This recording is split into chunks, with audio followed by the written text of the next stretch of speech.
નમસ્કાર વિદ્યાર્થી મિત્રો, ઓનલાઈન એજ્યુકેશનમાં નેટ કનેક્ટિવિટીની પ્રોબ્લેમના કારણે આપણે આ રીતે વિડીયો બનાવીને ભણાવીએ છીએ. આજે વાણિજ્ય વ્યવસ્થા અને સંચાલન વિષયમાં પ્રકરણ 2 એનું સંચાલનના સિદ્ધાંતો એ વિષય આપણે જોઈશું. મિત્રો, સંચાલનના સિદ્ધાંતોમાં સૌપ્રથમ આપણે જોઈએ હેનરી ફેયરના વૈજ્ઞાનિક સંચાલનના સિદ્ધાંતો. હવે આની અંદર 14 જેટલા વૈજ્ઞાનિક સંચાલનના સિદ્ધાંતો છે. પરીક્ષામાં 14 એક સાથે પૂછાતા નથી. એમાંથી 2 પૂછાય, 1 પૂછાય, ગમે તે એક વિષય પૂછાય ટૂંકા પ્રશ્નમાં. એક સાથે 14 સિદ્ધાંતો કદી પૂછાતા નથી. તો આપણે હવે જોઈશું કે હેનરી ફેયરના સંચાલનના સિદ્ધાંતો એટલે કે પ્રિન્સિપલ્સ ઓફ મેનેજમેન્ટ. મિત્રો, મેનેજમેન્ટ કરવું હોય, સંચાલન કરવું હોય તો આ સિદ્ધાંતો રહેલા છે.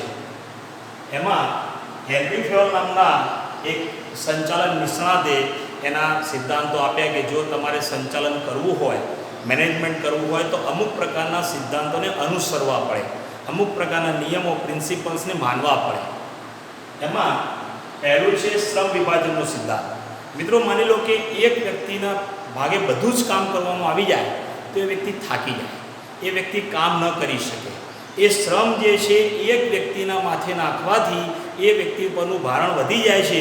એટલે પહેલો સિદ્ધાંત હેનરી ફેયરે આપ્યો શ્રમ વિભાજન. મતલબ કે કંપની અથવા પેઢીમાં કામ કરતા અધિકારીઓ, કર્મચારીઓ અને કામદારોને એમની લાયકાતના આધારે શ્રમનું વિભાજન કરો, દરેકને કામ વહેંચી આપો. અલગ અલગ કામ વહેંચાશે એટલે કામનું ભારણ ઘટશે, દરેક પાસે થોડું થોડું કામ આવશે. એટલે હેનરી ફેયરે એમ કહ્યું હતું કે પહેલું તમારે શ્રમ વિભાજન કરવું જોઈએ. એટલે કે શ્રમનો ભાગલા પાડવા જોઈએ, પ્રમાણસર, લાયકાત પ્રમાણે, ક્ષમતા પ્રમાણે, યોગ્યતા પ્રમાણે પ્રમાણસર શ્રમની વહેંચણી કરવી જોઈએ અને યોગ્ય પ્રમાણે શ્રમનું કાર્ય સોંપવું જોઈએ. તેણે પહેલો સિદ્ધાંત આપ્યો શ્રમ વિભાજનનો સિદ્ધાંત. ત્યાર પછી બીજો હેનરી ફેયરે આપ્યો સત્તા અને જવાબદારીનો સિદ્ધાંત. મિત્રો, મોટી કંપની હોય એમાં કોની કેટલી સત્તા અને કોની કેટલી જવાબદારી પહેલેથી સ્પષ્ટ હોવું જોઈએ, એટલે કે નક્કી કરેલું હોવું જોઈએ. હેનરી ફેયરે એ બાબતને મહત્ત્વ આપ્યું છે કે સત્તા અને જવાબદારીની વહેંચણી યોગ્ય રીતે થવી જોઈએ. સૌથી ઊંચો જે ટોપ મેનેજમેન્ટ પીપલ હોય, મતલબ કે બોર્ડ ઓફ ડિરેક્ટર્સ હોય કે ઉચ્ચ સંચાલકો હોય, એમની સત્તા સૌથી વધુ હોય. ત્યાર પછીના અધિકારીની સત્તા થોડી ઓછી હોય, પછીની સત્તા થોડી ઓછી હોય. એ જ રીતે સત્તા સાથે જવાબદારીની પણ વહેંચણી. તમને સત્તા મળી છે કામ કરવાની, તો એ કામ કર્યું છે, બરાબર થયું છે કે નહીં, એની જવાબદારી પણ એ સત્તા પ્રમાણે સોંપવામાં આવે. એટલે હેનરી ફેયરનો બીજો સિદ્ધાંત હતો સત્તા અને જવાબદારીનો સિદ્ધાંત. મતલબ સત્તા અને જવાબદારી પ્રમાણસર, યોગ્ય પ્રમાણે વહેંચાયેલી હોવી જોઈએ, એ પણ લાયકાતના ધોરણે વહેંચાયેલી હોવી જોઈએ. ત્યાર પછી ત્રીજો સિદ્ધાંત આપ્યો શિસ્ત અંગેનો સિદ્ધાંત, ડિસિપ્લિન. મિત્રો, જ્યારે આપણે સ્કૂલમાં આવીએ છીએ, શાળામાં, તો શાળામાં પણ આપણે શિસ્તનું પાલન કરતા હોઈએ છીએ. એનું કારણ કે શાળા એક વ્યવસ્થિત એનું અભ્યાસ કાર્ય ચાલે. એ જ રીતે કંપનીમાં જ્યારે કામદારો કામ કરતા હોય, કર્મચારીઓ કામ કરતા હોય, વહીવટી અધિકારીઓ હોય, ઉચ્ચ અધિકારીઓ હોય, ત્યારે એ લોકોમાં એક શિસ્ત, એક ડિસિપ્લિન જળવાવી જોઈએ. કેવા પ્રકારની શિસ્ત? સમયસર આવવું, સમયસર કામ કરવું, યોગ્ય કામ કરવું, બગાડ ન થાય એ પણ એક શિસ્તનો ભાગ છે. કંપનીના નીતિ નિયમોનું પાલન કરવું પડે. તો હેનરી ફેયરે કહ્યું કે શિસ્ત અંગેનો સિદ્ધાંત, મતલબ કે કર્મચારી કે કામદારમાં યોગ્ય પ્રમાણે શિસ્ત હોવું જોઈએ. કંપનીમાં પણ શિસ્તનું વાતાવરણ હોવું જોઈએ. કંપનીમાં પ્રવેશ થતાં જ લાગે કે અહીંયા શિસ્ત બરાબર જળવાઈ રહી છે. ત્યાર પછી હેનરી ફેયરે ચોથો આપ્યો હુકમની એક વાક્યતાનો સિદ્ધાંત. મિત્રો, માની લો કે તમને એક જણ એમ કે તું આ કામ કર અને પેલો કે ના એ નહીં, પેલું કામ કર. તો જ્યારે 2 વ્યક્તિઓ તમને કોઈ કામ સોંપે ત્યારે તમે કન્ફ્યુઝ થઈ જાઓ કે કયું કામ કરવું, આ કરવું કે પેલું કરવું. મતલબ 2 વ્યક્તિઓ તરફથી હુકમ મળ્યા એટલે આપણે કન્ફ્યુઝ થઈ ગયા. એવું જ કામદારોનું છે. જ્યારે કામદારોને અલગ અલગ અધિકારીઓ પાસેથી હુકમો મળતા હોય ત્યારે કામદાર યોગ્ય રીતે કામ કરી શકતા નથી. એટલે હેનરી ફેયરે કહ્યું એક ચોક્કસ અધિકારી નક્કી કરો જે માત્ર હુકમ જ આપે. હુકમ એક વ્યક્તિ તરફથી અપાયેલો હોવો જોઈએ. એટલે કહેવાય હુકમની એક વાક્યતાનો સિદ્ધાંત, જેથી એક જ વ્યક્તિ તરફથી હુકમનો પ્રવાહ આવતો હોય તો કર્મચારીઓ કે કામદારો કન્ફ્યુઝ થાય નહીં અને એમને ખબર પડે કે એમને શું કામ કરવાનું છે, એમના મનમાં કોઈ મૂંઝવણ રહે નહીં. પણ જો એક કરતાં વધુ લોકો હુકમો આપતા હશે તો તદ્દન અવ્યવસ્થા સર્જાશે. કામદારો કર્મચારીઓને ખબર નહીં પડે કે આ કામ કરવું કે પેલું કામ કરવું કે કયા કામને પ્રાથમિકતા આપવી. એટલે મિત્રો હેનરી ફેવલે એમ કહ્યું હતું કે હુકમની એક વાક્યતા એટલે એક જ વ્યક્તિ તરફથી હુકમ અપાવવો જોઈએ, જેથી કામદારો અને કર્મચારીઓને ખબર પડે. ત્યાર પછી દોરવણીની એક વાક્યતા, એ પણ એવું છે, જ્યારે એક વ્યક્તિ હુકમ આપતો હોય તો દોરવણી પણ એક વ્યક્તિ કરતો હોય. દાખલા તરીકે એક અધિકારી કે તમે આમ જાઓ અને બીજો અધિકારી કે તમે આમ જાઓ, તો બે અલગ અલગ દિશામાં દોરવણી આપે તો કામદાર શું કરે, એને કશી ખબર ના પડે, કન્ફ્યુઝ થઈ જાય અને કામ બગાડી મૂકે. તો મિત્રો એ રીતે જેમ હુકમ એક વ્યક્તિ આપતો હોવો જેમ દોરવણી પણ એક અધિકારી જ આપતો હોવો જોઈએ, એ જ માર્ગદર્શન આપે, એ જ શીખવાડે કે આ પ્રમાણે કામ કરવું છે. એટલે દોરવણીની એક વાક્યતાનો સિદ્ધાંત. ત્યાર પછી હેનરી ફેવલે મહત્વનો સિદ્ધાંત આપ્યો હતો, સામાન્ય હિતને વધુ અને વ્યક્તિગત હિતને ગૌણ સ્થાન. મિત્રો સામાન્ય હિત એટલે કંપનીનું હિત, કંપનીનું ધ્યેય છે, બધાનું ધ્યેય છે. કંપનીનો ધ્યેય નફો કમાવાનો, તો બધા જ કર્મચારીનો હેતુ નફો કમાવાનો હોવો જોઈએ. કર્મચારી કદી એવું ના વિચારવું જોઈએ કે મને તો મારો પગાર વધારે મળે એટલે બસ બીજું બધું કયું આડવું, એવું ચાલે નહીં. વ્યક્તિગત હિતને મહત્ત્વ આપવાનું નથી. હું કંપનીમાં નોકરી કરતો હું મારા એકલાના હિતને મહત્ત્વ આપું, કંપનીનું નુકસાન થતું હોય તો મારે શું, મને તો મારો પગાર મળી રહે છે, મને તો મારું કામ થાય છે, તો એવું વ્યક્તિગત હિત ધ્યાનમાં લેવાનું નથી. એમ કહ્યું કે બધાનું એક જ ધ્યેય હોવું જોઈએ, એક જ હિત હોવું જોઈએ, એ સામાન્ય હિત હોવું જોઈએ. કંપનીનું જે હિત છે, કંપનીનો જેમાં ફાયદો છે એ જ ફાયદો કર્મચારીનો હોવો જોઈએ. એટલે કે સામાન્ય હિતને વધુ પણ વ્યક્તિગત હિતને ગૌણ સ્થાન. આપણું પોતાનું મહત્વ, આપણું પોતાનું હિત મહત્વનું નથી, કંપનીનું હિત મહત્વનું છે. એટલે બધા વચ્ચે સામાન્ય હિત મહત્વનું છે. ત્યાર પછી સૌથી અગત્યનો કર્મચારીઓને યોગ્ય વેતનનો સિદ્ધાંત. મિત્રો કામદારો કર્મચારીઓ જ્યારે કામ કરતા હોય તો એમનો એક હેતુ હોય છે વેતન મેળવવું, અને એ વેતન એમને વ્યાજબી તો મળવું જોઈએ. વધારે નથી માગતા તો ઓછું પણ ન મળવું જોઈએ, પણ વ્યાજબી તો હોવું જોઈએ. એટલે હેનરી ફેવલે એમ કહ્યું કે કર્મચારીને યોગ્ય વેતન મળવું જોઈએ. મતલબ કે બજારમાં જે ભાવ ચાલતો હોય, જે દર ચાલતો હોય એ પ્રમાણે કામદારોને વેતન મળવું જોઈએ. આમાં સરકારે લઘુત્તમ વેતનનો નિયમ તો કરેલો જ છે કે ઓછામાં ઓછું અમુક વેતન તો મળવું જ જોઈએ. તો હેનરી ફેવલે પણ એમ કહ્યું કે ભાઈ તમારા કામદારો કર્મચારીને ખુશ રાખવા હોય તો કર્મચારીને યોગ્ય વેતન મળવું જોઈએ. ત્યાર પછી કેન્દ્રીકરણનો સિદ્ધાંત. મિત્રો કેન્દ્રીકરણ એટલે સેન્ટ્રલાઇઝેશન.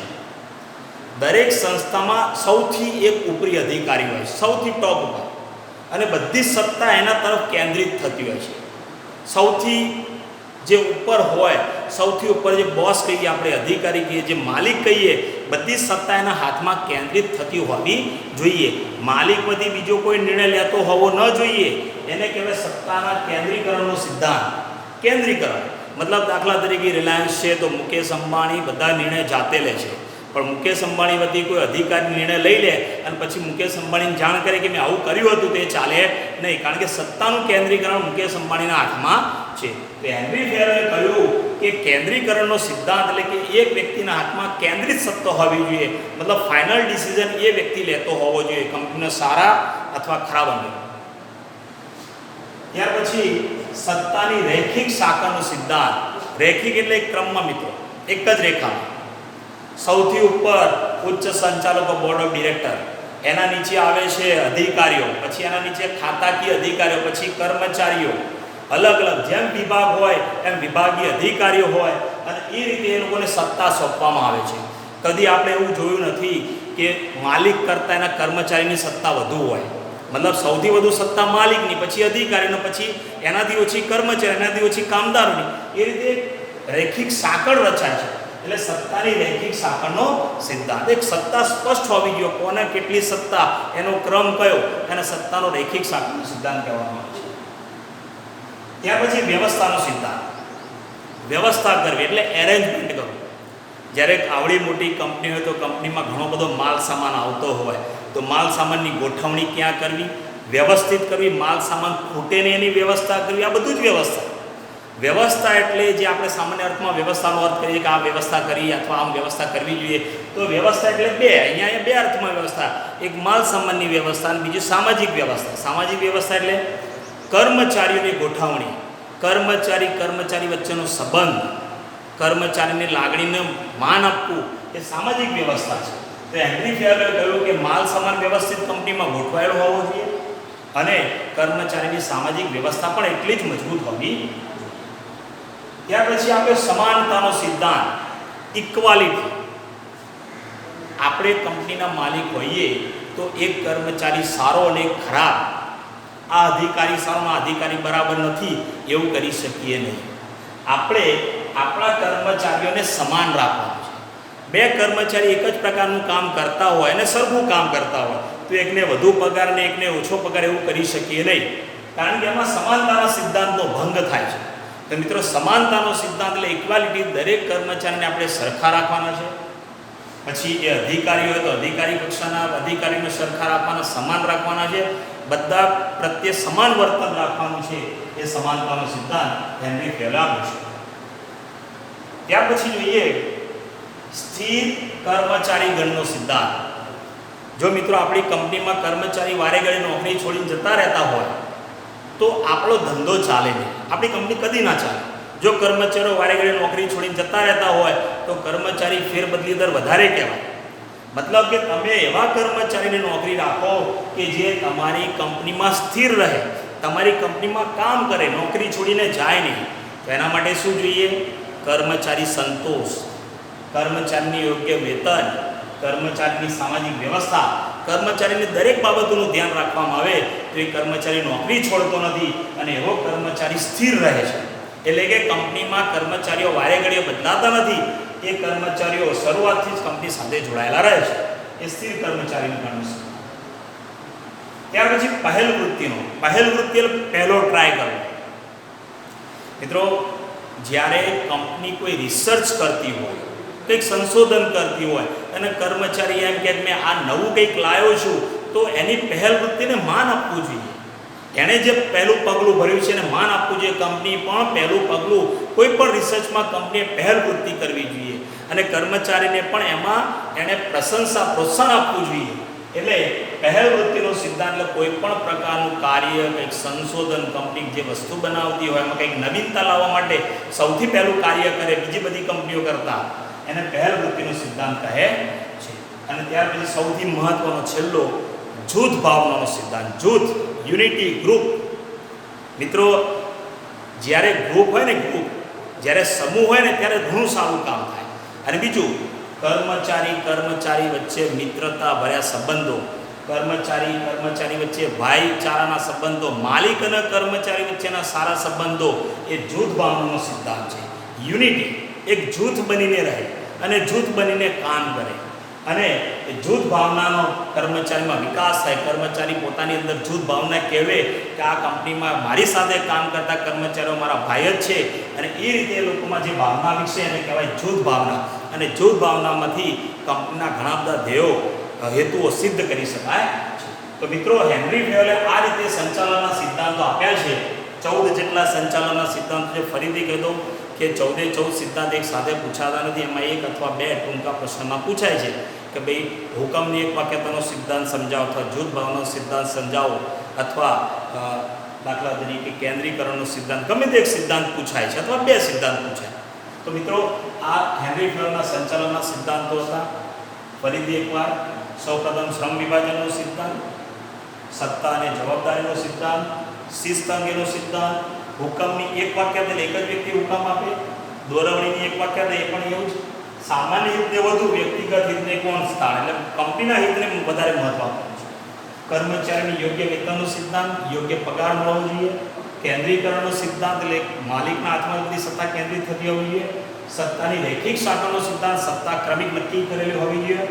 વ્યવસ્થાનો સિદ્ધાંત, સમાનતાનો સિદ્ધાંત, સ્થિર કર્મચારી ગણનો સિદ્ધાંત, કર્મચારી વારે ઘડી નોકરી બદલે નહીં, સ્થિર રહે.